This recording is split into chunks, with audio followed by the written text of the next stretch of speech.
A lot of people are speculating, rather fearfully, that knives will be the next rare special item within the terminal system in CS2 when that new one comes out. Right, they already added gloves, they've already tested out the framework for the terminal system. Why wouldn't they add knives?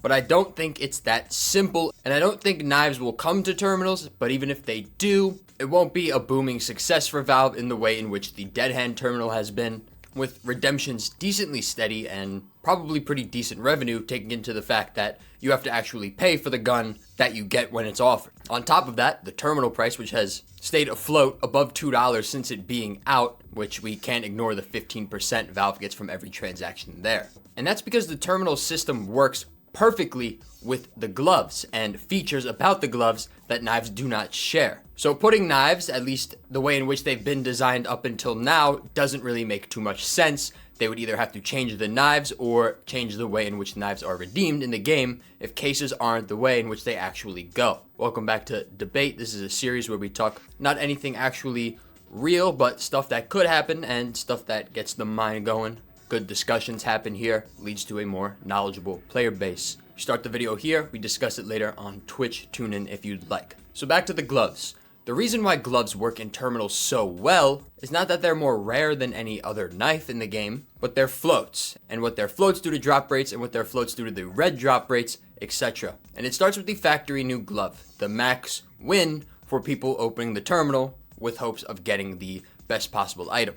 You don't even need to know the percentages to know that it's extremely rare, and if you look at the price of basically any factory new glove within this 4th generation, most of them sit above that $2,000 threshold that Steam is allowed to charge in the first place. Now we know getting a glove in a vacuum is going to be a 1 in 385 chance. That 1 in 385 chance can mean any glove, it can mean any float value, it can mean any wear. But the real problem lies within getting the glove in factory new specifically. And that's because, as we know, a glove carries a 0.06 to 0.8 float range, meaning you have to get in that tiny sliver from 0.06 to 0.07 to get a factory new glove. And on the actual drop rate of the distribution, the odds of getting factory new of one of these gloves is 0.6%. And we already know how rare 0 to 1 skins are to get in factory new, at around 3%. Now you divide that by 5 and it becomes that much harder. So a 1 in 385 chance, a 1 in 200 chance to get the glove in factory new, and that assumes that you're looking at all 5 offers and declining each one. Yes, I know terminals get 6 offers sometimes, but they don't seem to have a system in which that happens. It seems to be completely random. I don't know the rate at which that happens because we don't have the data on that. So we're just going to ignore it for simplicity's sake, but yes, I guess you could lower the amount of expected terminals by a little bit. So with the terminals being the price in which they are right now, $2, so it's basically not even a reality to get a factory new glove in a terminal. It's a pipe dream at best. But getting the glove in factory new offered to you seems to be the easy part with the terminal system. And that's because terminals are not cases. As we discussed a couple of episodes ago on Deep Dive, when you open a case and get a glove in factory new, it automatically enters supply, and it technically costs $2.50. Terminals, however, do not work like that. It costs you $2 to open the terminal, effectively if you plan on opening more than one per week, and then you have to purchase the glove with the offer price. And most of the time this is over $1,100 to $1,200 from what I've seen, various images. Of course, we don't have the data on that as well. And when you're opening a blue and it's 4 cents and the terminal costs $2, it's actually cheaper than a case. But when your price is $1,200 plus,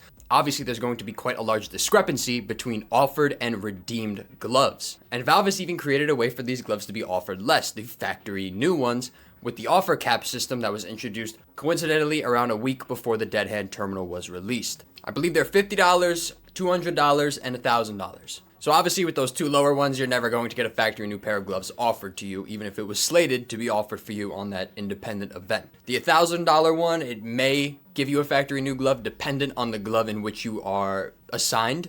However, at the moment, I don't think any of them are under $1,000 yet, or maybe ever. So they're disqualified before they even get the ball rolling. In a way, it actually hurts, because even if you didn't have the offer cap and you got a factory new pair of gloves offered to you and you declined it, with the terminal system working in the way at which it does, you would actually lower the price that way.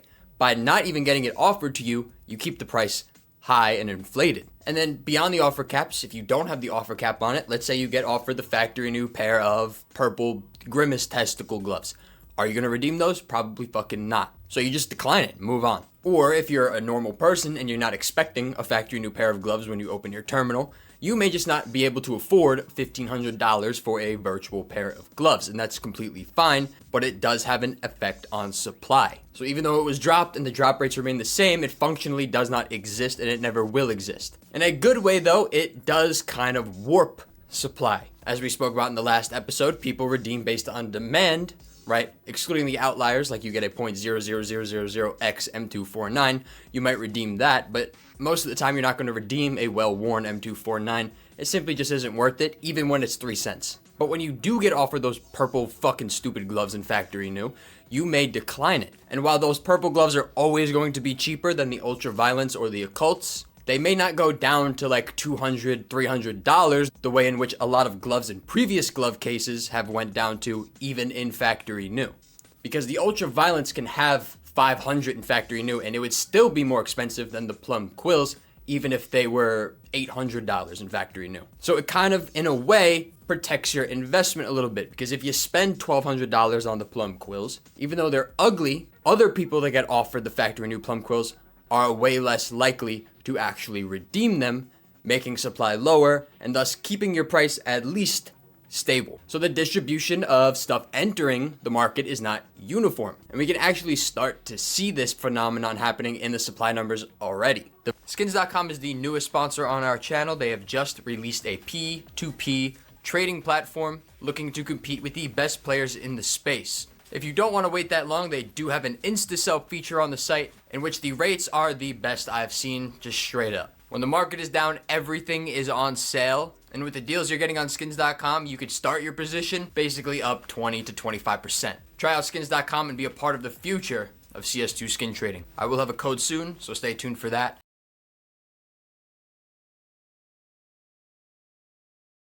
The violet beadworks, oddly, are the most populated in factory new, with 26 of them out of 3,000 total, making it around a 0.86% instance of it being factory new, given you have a violet beadwork. But there's 26 of those, and there's 11 hand sweaters, and their total supply numbers are not too far off, around 2,850 for the hand sweaters.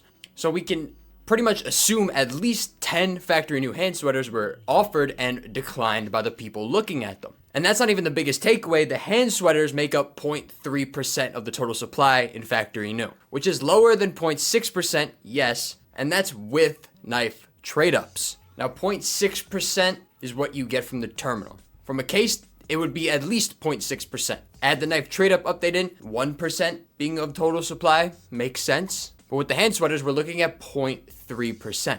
So with offers, with trade-ups, the amount of factory new gloves coming in is still lower than what you would expect from a case before the knife trade-up update. And that's insane, and it goes to show why the terminals work well with the gloves. Because when you have such a rare item like this, and you allow people to choose which ones they want and which ones they do want, rare items stay rare and thus expensive. Factory new gloves that look like shit in cases go down to $150 eventually. Factory new gloves that look like shit in this terminal, if you buy them for $1,000, you can at least know your investment is not going to fucking plummet, at least in the short term or medium term. And why is that 0.3% number existing when you could trade up? Well, obviously, the terminal system. When you open a case and you get a red within your case, if you get in that range, you need a 0.0135 around float to trade up to a factory new pair of gloves. When you open a case and get a red, there's a 3% chance you get that float. Your odds of getting a 0.01 are the same as getting a 0.07, as the same as getting a 0.000005. They're all equal because the distribution is uniform. The distribution is uniform in offers on terminals, not in redemptions. And we could take a look at one of the reds within the dead hand terminal, the Glock fully tuned. And we have to look at Valve's pricing behavior because it affects supply in this class of items. So there's 1,000 Glock fully tunes, 200 are stat tracks, so that leaves us with around 800 of factory new Glocks eligible to trade up to gloves. Those 800 should be spread evenly across that range, but they're not. From 0 to 0.035, there's around 150. From 0.035 to 0.07 are the rest of them, and that's excluding the stat track ones because you can't trade up to them, around 600. So when Valve charges more, the closer you get to 0 there, the less people are going to redeem, the less informed, and thus the amount of fillers coming in for factory new gloves are pretty fucking low. And that works for gloves, but it doesn't work for knives, at least not in its current state. Because knives, the Fade, the Doppler, the Tiger Tooth, the most popular knives in the game, all range from 0.00 to 0.08. So if you get a Glock and you want to trade up to a knife in a theoretical knife terminal, what do you need? 0.875 or above? It's pretty easy to hit. So if anything, with the knife trade up update, and with the amount of players playing the game, and with the bot problem that everyone won't shut the fuck up about, the terminals seem to be fixing these things, not creating more issues. If China wanted to pump a generation of gloves when they come back into the market, it would make more sense to pump factory new gloves within this collection because they're going to be rare, and that's regardless. Valve can lower the prices of factory new gloves and increase the rate at which they come in, but you still have to buy and open terminals to get them. So people aren't going to just massively increase the supply overnight. As we said earlier, you still have to open like 200,000 terminals or whatever the number was to get that factory new glove offer. Knives do not benefit from this, so it doesn't make sense to put them in terminals. And if what we were saying a couple of videos ago was right, that they do have cases in the game still, but they are only offered within the armory, terminals are their own thing for active drops, well then I think it'll be just that. Knives will be offered in cases only, gloves will be offered in terminals. That would be the optimal solution, considering the math and what we found here today. Because if knives were in the terminals and they carried the same float ranges in which they've always have, the most popular ones being factory new pretty much 100% of the time, so no one's going to redeem reds. The only factory new reds you'll see will be stat track on average. But if they do put knives in terminals, I imagine they'll have to change the float ranges, right? They'll have to be all like a Crimson Web 0.06 to 0.8 or like every glove, or new finishes that are only exclusive to terminals. So while everyone is fearful of knives coming in terminals, I think either they'll be protected by adding new finishes that are this float range, or they simply won't be added to terminals, with Valve opting for armory case system or limited edition item, whatever it may be. But until then, we'll have to wait and see. Let me know what you think about this idea in the comments. And as always, peace.